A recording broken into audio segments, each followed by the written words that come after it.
Hello प्यारे बच्चों, कैसे हैं आप सब।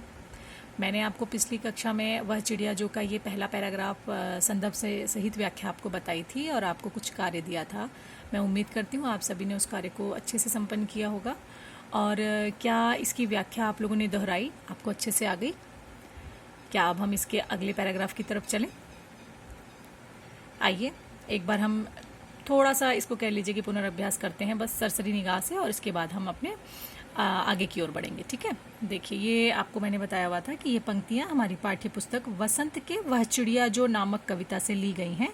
इसके रचयिता श्री केदारनाथ अग्रवाल जी हैं। ठीक है, और ये जो प्रस्तुत पहली पंक्तियां हैं ये मैंने आपको उस दिन समझा दी थी। इसमें आपको समझ में अच्छे से आया होगा कि इसमें एक छोटी सी चिड़िया है जो दूध भरे जौ, ज्वार, बाजरा, जुंडी लिखा है, जो उसके बारे में बताया था मैंने कि जौ, ज्वार या बाजरा इत्यादि के दानों को जुंडी के दाने कहा गया है। ठीक है, तो एक छोटी सी चिड़िया अपने चोंच से चोंच मारकर जुंडी अर्थात जौ, ज्वार या बाजरे के दाने को खाती है, बहुत खुश रहती है और बहुत खुशी खुशी खाकर संतुष्ट रहती है, संतोष की प्राप्ति करती है। और फिर मैंने आगे आपको बताया था कि उसे अनाज से बहुत प्यार है, और ये जो चिड़िया है ये संतोषी प्रवृत्ति की है। और इस चिड़िया को की एक बहुत बड़ी खूबी ये हमारे सामने आई थी कि इसे जो मिलता है, जैसा मिलता है, जितना मिलता है, उसे बड़े ही प्रेम पूर्वक खाकर खुश रहती है। ठीक है, इतना मैंने उस दिन आपको समझाया था। आज शॉर्टकट में हमने इसका पुनर्अभ्यास भी कर लिया। तो आइए अब हम इसके अगले पैराग्राफ की तरफ चलते हैं और थोड़ा सा उसके बारे में पढ़ते हैं। ठीक है, अब हम इसे नीचे करते हैं बेटा। चलिए आज हम पढ़ेंगे ये। ठीक है, आइए इसे मेरे साथ साथ कविता का वाचन कीजिए। वह चिड़िया जो कंठ खोलकर बूढ़े वन बाबा की खातिर रस उड़ेल कर गा लेती है, वह छोटी मुंह बोली चिड़िया नीले पंखों वाली मैं हूं, मुझे विजन से बहुत प्यार है। देखा आपने? तो संदर्भ तो इसका वही रहेगा, बिल्कुल सेम चीज़ें हैं, वही पुस्तक है, वही अध्याय है हमारा, वही कविता है और हमारे रचयिता भी वही हैं। ठीक है, प्रसंग की बात अगर करें तो कवि ने इसमें बताया है कि ये जो चिड़िया है ये कोलाहल से दूर रहकर, कोलाहल का मतलब होता है बेटा शोरगुल के वातावरण से दूर रहकर स्वतंत्र जीना चाहती है। इसमें इन पंक्तियों में हमें पता चलता है कि वो शांत माहौल में रहना ज़्यादा पसंद करती है। ठीक है, तो आइए इसको आगे हम व्याख्या शुरू करते हैं। वह चिड़िया जो कंठ खोलकर, इन पंक्तियों में चिड़िया, आपने पहले देखा था कि चिड़िया अपने बारे में परिचय देते हुए बता रही है, तो वह चिड़िया कहती है कि वो क्या करती है, वह कंठ खोलकर, कंठ माने होता है बेटा गला, अपना गला खोलकर मतलब अपने कंठ से, सुरीले कंठ से बूढ़े वन बाबा की खातिर, बूढ़े वन बाबा यहाँ पर शब्द दिया गया है, और बूढ़े वन बाबा जो शब्द दिया गया है इसका मतलब क्या है, अत्यधिक प्राचीन जंगल रूपी बूढ़ा बाबा। ठीक है, ये जो वन बोला, वन माने जंगल, उसको उसने एक उपमा दे दी है कि अति प्राचीन जंगल रूपी बूढ़ा बाबा, बूढ़े बाबा की उसने उसको उपमा दी है। ठीक है, उनके लिए क्या करती है, रस उड़ेल कर गा लेती है। उड़ेलना मतलब होता है, उड़ेलना मतलब आपको पता है बिखेरना, उड़ेलना मतलब बिखेरना, और रस मतलब आनंद। ठीक है, तो आनंद बिखेर कर गा लेती है। एक बार हम इसके शाब्दिक अर्थ की तरफ चल रहे हैं, फिर मैं इसकी व्याख्या आपको अच्छे से बताऊंगी। ठीक है, फिर वह छोटी मुंह बोली चिड़िया, वह छोटी छोटी मुंह बोली चिड़िया मतलब छोटे मुंह वाली, अर्थात छोटे मुंह वाली का मतलब है छोटी सी मंद आवाज वाली।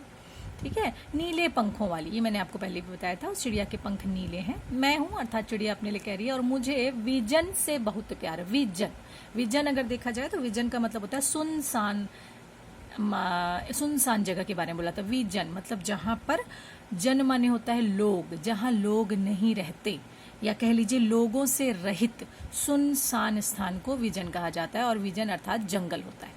ठीक है, जंगल में क्या होते हैं, लोग नहीं रहते, इसीलिए उसे जंगल कहते हैं ना। तो ये आपको कठिन शब्द समझ में आए। कंठ, कंठ माने गला हो गया, उसके बाद आएगा अगला बूढ़े बाबा की खातिर, बूढ़े वन बाबा, वन माने जंगल, तो प्राचीन जंगल को एक बूढ़े बाबा के रूप में उसने बोला है। रस माने होता है आनंद, उड़ेल कर माने बिखेर कर, और छोटी मुंह बोली चिड़िया का मतलब है छोटे से मुंह वाली, अर्थात मंद ध्वनि में गीत गाने वाली चिड़िया। ठीक है, नीले पंखों वाली तो पता है आपको। और विजन, विजन का मतलब होता है सुनसान स्थान। ठीक है, आइए अब इसकी अच्छे से व्याख्या करते हैं और समझते हैं। वह चिड़िया जो कंठ खोलकर बूढ़े वन बाबा की खातिर रस उड़ेल कर गा लेती है। चिड़िया कहती है कि वह बहुत पुराने जंगल में रहकर निडरता से मधुर गीत गाती है। चिड़िया कह रही है यहाँ पर इन पंक्तियों में कि वो बहुत पुराने जंगल में रहती है और उस जंगल में निडरता मतलब बिना डरे हुए, उसे किसी का डर नहीं है, बिना डरे हुए बहुत ही मधुर गीत को, बहुत ही अच्छे गीत को मधुरता से गाती है। ठीक है, और उससे क्या होता है, उसके मधुर गीतों से जंगल में खुशी की लहर दौड़ जाती। मतलब वो चिड़िया इतने मधुर आवाज में या मधुर ध्वनि में इतने अच्छे तरीके से उस गीत को गाती है कि उसके इस मधुर गीतों से जंगल में चारों तरफ खुशी की लहर दौड़ जाती है। ठीक है, वह छोटी मुंह बोली चिड़िया नीले पंखों वाली मैं हूं, मुझे विजन से बहुत प्यार है। वह एक छोटे से मुंह वाली चिड़िया है, अर्थात मंद स्वरों में गीत गाने वाली एक छोटी सी चिड़िया है। उसे जंगल से बहुत प्यार है।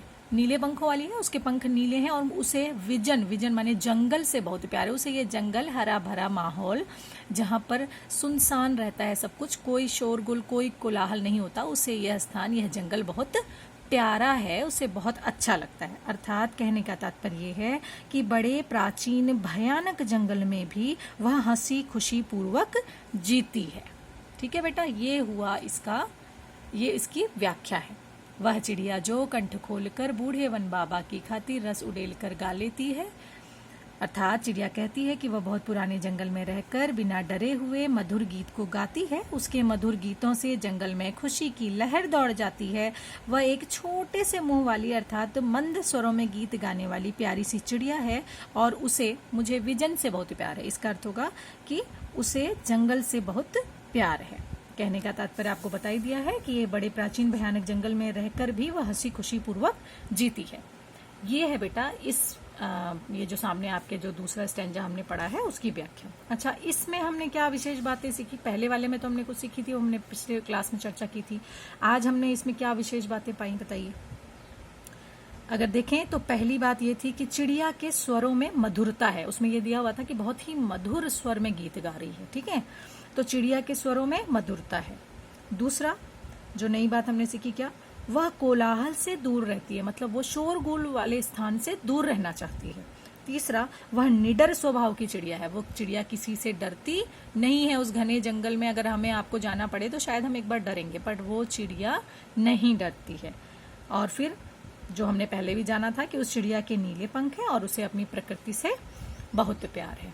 तो आया आज आप लोग को समझ में। पिछला वाला भी हमने एक रिकैप किया और आज मतलब पिछले वाले को भी हमने थोड़ा सा पुनर्अभ्यास किया और आज वाला भी हमने थोड़ा सा अच्छे से इस पैराग्राफ को पढ़ा। बेटा इसे बार बार दोहराइएगा, इसकी व्याख्या सही तरीके से आनी चाहिए। ठीक है, पिछली बार मैंने आप लोग को पहले वाले पैराग्राफ में से, इस पुराने वाले पैराग्राफ में से कहा था कुछ कठिन शब्दों को खोजकर उसका अर्थ लिखिएगा। ठीक है, वो काम मैं उम्मीद करती हूँ आपने किया होगा। आज इस दूसरे पैराग्राफ में कुछ ज़्यादा कठिन शब्द हैं जो मैंने आपको इसमें समझाए भी हैं, पर मैं फिर भी आपके लिए मैंने यहाँ पर ये लिखे हैं और आपसे बस मैं इतना ही कहना चाहूँगी कि इन शब्दार्थों को अपनी नोटबुक में जहाँ आप सारा काम कर रहे हैं लिख कर याद करना है, आपने लर्न करना है। क्योंकि बेटा जब ये कठिन शब्दों के अर्थ आपको आएंगे तभी आप व्याख्या को सही तरीके से बोल पाएंगे, कर पाएंगे। ठीक है, संदर्भ प्रसंग सहित व्याख्या आपको दोहरानी है।